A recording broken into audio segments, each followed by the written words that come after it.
Howdy partners, today I'm going to be taking a look at Great Escape Games' new 2-player starter set for Dead Man's Hand. Okay, so Dead Man's Hand from Great Escape Games.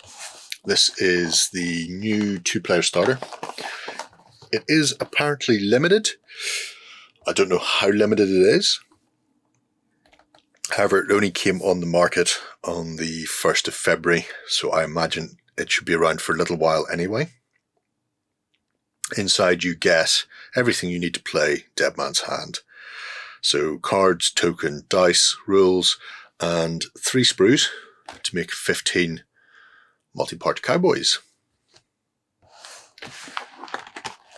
I pop this open. You can see in here what we have. So we get our deck of cards. D10 and a D20, which is the dice required for the system. Plastic bases and sprues with compliments. Well, thank you. You also get, I'm going to use that as a bookmark in the rules, a little pamphlet for additional things you can get. So as far as I know, and as you can see, still in the plastic, so we'll find out in a moment. Dead Man's Hand contains 4 posses. However, they have expanded that beyond the 4 posses to include things like the Legend, Down Under for Ned Kelly and his gang, the Curse if you want to introduce Supernatural to your games. And then there are also various additional legends.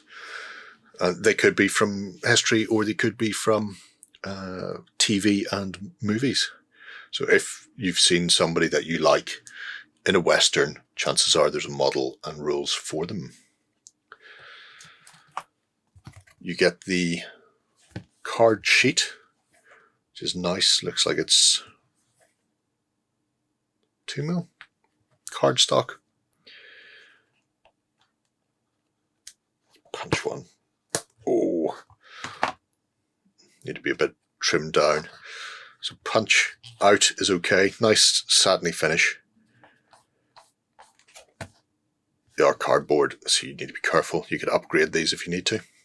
But these are out of ammo,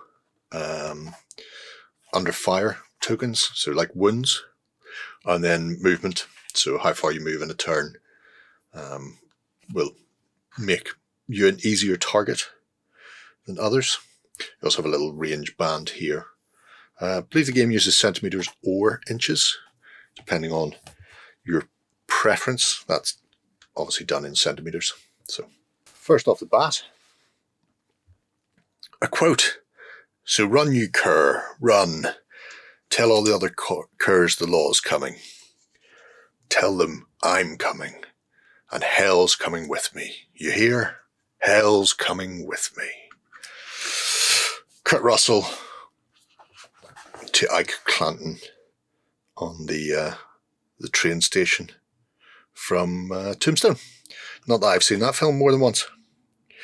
And everybody's favourite Huckleberry, Doc Holliday, portrayed amazingly in Tombstone by Kill Valmer. So our rules itself, soft cover, 44 pages long. Quick reference sheet on the inside cover, inside back in inches, inside front in centimeters. Then we have playing the game. So have a quick flick through here. What you need to play, terrain, pre-measuring, how to shoot, falling interruptions, the deck of cards. So the cards themselves are both initiative and also additional abilities or benefits, sort of thing, which is interesting. We'll get into those a bit more in a moment. The gang, how to read a profile. A man alone is easy prey. Oh my God, Clint, you're so right. I could just go through this and just read the quotes. I won't. I'll try and focus. So Cowboys, Desperados, the Outlaws, and the Law themselves are your 4 gangs. Interestingly, the way it's designed, you split the deck, and then depending on whether you are one of the 2 of the gangs use red cards, 2 of the gangs use the black cards, and then the face cards for those decks are only included for certain ones. So I believe the Desperados use black cards but use the face cards from clubs, so you construct a deck essentially. I don't know if the other gangs from the other books work the same way or whether or not they have their own cards, but it's interesting. The scenarios are called scenes. It's sort of little narrative adventures. Each scene has a sort of a trilogy, so you get a stranger, the town ain't big enough, and the final scene, we will be waiting for the good, the lead, and the ugly. So you get acts to play out. Nice set of scenarios in there. And then additional markers you can photocopy. Obviously, there's the card ones in here, and I think they do MDF ones as well. So that is the book. Okay, so the set contains 3 of the new plastic cowboy sprues. Each sprue lets you make 5 figures. An average gang is sort of 7 figures. So you can make enough. This is a 2-player starter set for all intents and purposes, which is nice. Let's start at the top and work our way down then. So we have a choice of heads, 11 in total. Then we have a whole host of options. So raised hands, shooting, drawing, I really like. A variety of holstered pistols and enough tin stars for your marshals or sheriffs. So all 5 can be lawmen. 4 standing bodies and 1 kneeling. We also have a set of saddlebags being carried. And if we have a look down the bottom end, a few more pistols. It's obviously a pistol heavy game. 2 rifles, a single and an over and under, and 2 shotguns, which are interestingly manufactured. So barrels here side by side. Here's one of the hands and the other one is back here. Because of the way they've done it, it means it's quite clean production. If they had it sideways on the sprue here, it would cause issues, so they would have to tilt it and messy. But the other nice thing about it is you can have these actually opened. You can model them where the breech has been popped open to load into new cartridges or eject them. I quite like that for modeling purposes. I've put one of these together. It goes very snugly and isn't fiddly, which is the best news of all when putting together a 2-part gun. Also, there's a couple of little bits of additional frippery on your sprue. We've a cow skull, because no Western would be complete without a cow skull. Tiny cactus, rope, some bang sticks for breaking into the bank. And then we have a set of empty holsters, or as somebody I seen on the internet referred to them recently, gun pouches. We have 1 long coat, 1 short, 1 guy who looks like he's just wearing his pajama shirt, maybe a sheriff who's been roused from the bed. But nice set of figures. I have put them together, so we'll take a wee look at these in a moment. So I've put 5 together. But before we get onto those, I do want to have a quick look at the cards. So this is the deck. Standard deck 52 plus 2 jokers. Nice quality. Nice finish, not a linen finish, just a satin matte finish. Decent cardstock and well cut. They will fit into those little mini deck protectors, which I would suggest, because these will get a lot of handling. When you're playing the game, these are drawn to determine initiative. The first you draw in your turn, you get to see, so you can see whether it's high or low, and then you choose which character you want to put it on blindly. So, well, I say blindly, you know, your opponent doesn't. Then the next card you do draw blind, and it just goes down and so on and so forth. So the first one you have a bit of leeway with. If it's a high card, you know who's going to act first. If it's a low card, you know somebody at the back might want to act later. The rest just get distributed. But then the rest of the time you have a hand of 3, or at least you begin with a hand of 3, and you can choose to play them for their activated ability, essentially. So play an opposing model. After it declares it will fire, following the first shot rolled for, the weapon jams, misfires, or is out of ammo, and the model receives an out of ammo marker, and any further shots this turn are lost. That's important because you declare your action, and for things like pistols, who can fire 3 times, you declare you're firing 3 times at your target before you start rolling. So that means you've used all 3 of your actions for the turn. You can't go, oh, it's jammed, I'll reload it and then take 1 more shot, or I'll move back out of cover. No, just all your successive actions are wasted. So things like that are interesting. You can play as many of these in a turn as you want, but you only ever draw 1 back out.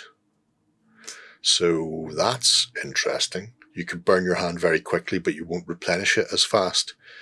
So it can take a while to get through. Like I say, you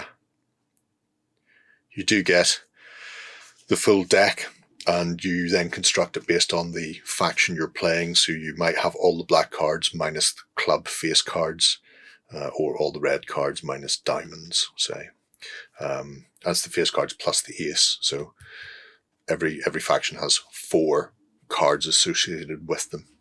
So looking then at the figures. So I built one here with 2 massive pistols. There are also different size pistols. I think there are 3 of these sort of Navy Colt size long barreled. And then the rest of the pistols are your regular sort of shorter Colts. I had to make this one be a sheriff because that head with the bowler hat on him just looks like the actor who played Fred White, the town sheriff in Tombstone. So it's quite nice out wearing his coat. The models are relatively clean, a bit of a seam line on them, but they're plastic, so they're very easy to remove those. Fit was good. Some of the hands, there's a little bit of a gap depending on how you want to orientate them. So you won't be able to see it on this because his badge is in the way. But it fits snugly at the back, but at the front there's a little gappage towards the bottom of his shoulder. So I suppose it would be his armpit. Kind of hidden by the badge there, so it doesn't make a difference. You might want to file that away. So there are specific ways these hands are set. If you want to change them, like I have, to make it a bit more dynamic, you may have to do a little bit of modelling. C'est la vie. You have Charlie Sheen from the Young Guns. Again, nice model, interesting pose, wearing a pair of chaps, sleeves rolled up. Could easily be a Bandito if we just left the tin stars off. Then I have, well, rocking a cigar and the street sweeper. So that's the shotgun stuck together. Extra holster on his leg. I will say, because of the coats, especially the 2 longer coats, getting the holsters on the legs is not going to be a goer in a lot of instances. That's the only place you can put that. So I would suggest building your models first and then adding the holsters. And if you put those on the legs first, you'll find some bodies won't fit, and that will just annoy you. Again, nice figure. Grim looking fella. Then I have one of my banditos with his rifle, laying down some covering fire for his friend, legging it out of the bank with a saddlebag full of notes. He's also got the sack on his head so nobody can see who he is, or potentially he's some nefarious fellow into town to bring on some mob justice. Beautiful set of figures. And a really nice sprue. The fact that you can make lawmen, desperados, gangsters, whatever you happen to be looking for. It's very versatile. Although Great Escape games do a stunning range of models. Like I say, if there's a film or TV series you like, if they haven't got to already, they probably soon will. As far as scale goes, this guy is... Actually, let's move that up. 28mm from foot to bag holes, from the bottom of the puddle basin, from his pudding base, it's about 30mm, so you've got a couple of mil there. Proportionally, they'll fit with a lot of other plastic kits, so you could do a lot of kit bashing with these, especially if you want to do something like Firefly for Stargrave. You could make your Westerners in space. This leg is separate. I will say when you're assembling this, you'll see there's a bit of a, not a gap, but slightly off kilter. You should probably file down the base beneath where his knee is going to go. It will just make that settle into place a little easier for you. But there you have it. That is the new 2-player starter set from Dead Man's Hand by Great Escape Games. There you have it. Limited. Don't know how long for, how many copies were produced. It is limited. Hopefully it will reappear in some form again. This is not the first time they've done a 2-player starter set, but it has the new plastic sprues in it, which means it's very accessible. And price-wise, I didn't really get into this. Price-wise, the 10-man plastic box is £15. So to get 3 sprues instead of 2, £22.50. So for another £12.50, you're getting the game, cards, dice, and counters, which isn't a bad in, really. You know, you're buying a box set and picking up a rule set to go alongside it fairly cheaply. So I definitely think it's worth having a punt at for small action skirmishes in the Wild West. Anyway, I'm going to skin these smoke wagons. Let me know what you think of the box set below. Go ahead and check out our other content on screen now. And while you're at it, why not hit subscribe and remember to ding our dong. Go on, you know you want to click it. Go on.